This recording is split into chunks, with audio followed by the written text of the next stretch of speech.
The Quranly app. Subscription cheaper than Netflix, encouraging Quran reading, modern, engaging and fun. Download it today. Assalamu alaikum guys, and welcome to another episode of Jannah.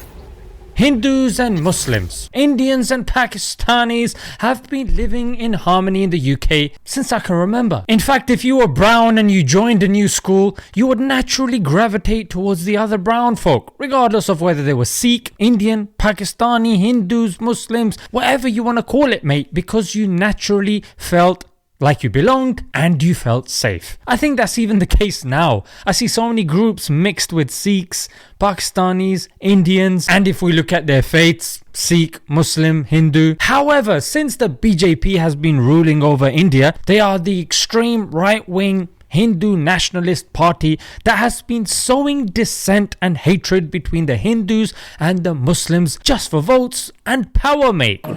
Muslims do not deserve equal rights to apply for citizenship. There's no such thing as equal rights. They're not in an equal category. These guys are so filthy, mate. If I was to even show a few clips of what is happening in Modi's India, mate, the video would be flagged. They would not even deem the video to be suitable to go out. In fact, if you compare, I can't even use this, even if you compare the ideology of the current BJP, which is mapped on the RSS, and the old German folk that did the old, you know what I mean, of the other ethnic minorities, then you won't find much difference, mate. In fact, they look up to them. But the point here is, thanks to social media, that hate that's concentrated in that country over there is now being exported elsewhere. We see this online because naturally India and China hold the largest populations of any country on the planet. So naturally their voice will be louder than others. But what's interesting is last year,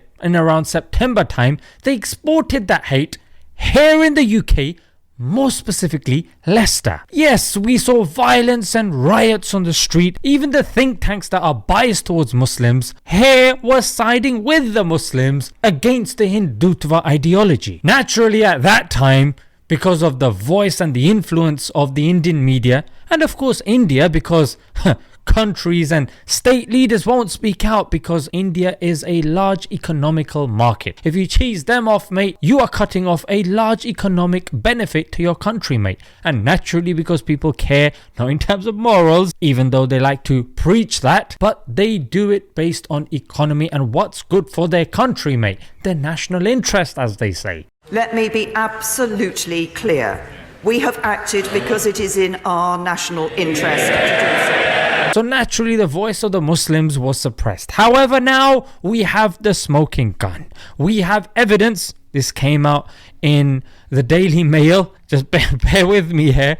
And they said, the Mail on Sunday revealed that elements close to the BJP are suspected of having incited British Hindus to confront Muslim youths. The security source pointed to WhatsApp groups that were used to rally up these, they call them Pajits. Now, I said this before and I'll say it again. Hate does not discriminate. If you don't stop it, especially now that the world is a global village, if you do not stop it, it will find its way to your door. And if you look and you type in Smile to Jannah in India, I've been covering the hate that's been brewing in India for quite some time, mate. And people are just, it's just over there, mate. But you don't understand. Whatever's there will eventually make it over here. They laughed at China and said, look, they got facial recognition technologies and they track people on the streets and look how authoritarian they are.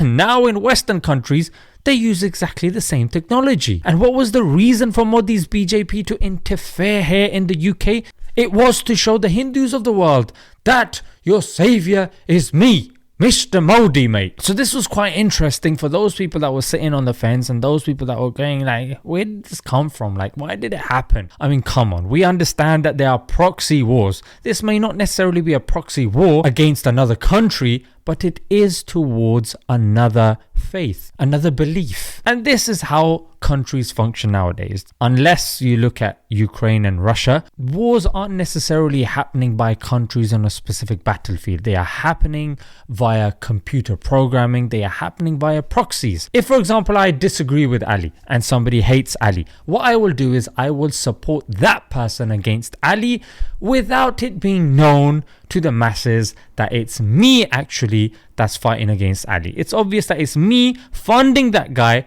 to fight Ali, but on paper it seems like it's that bloke right there. I hope you guys have benefited from this, and I hope you guys have heard of the news website I opened, s2jnews.com. We need one place that you can see Muslim news. It's regular, it's unfiltered, it's to the point, mate. Yeah, and that's exactly why I made s2jnews.com. Let's leave it there, guys. Until next time, assalamu alaikum.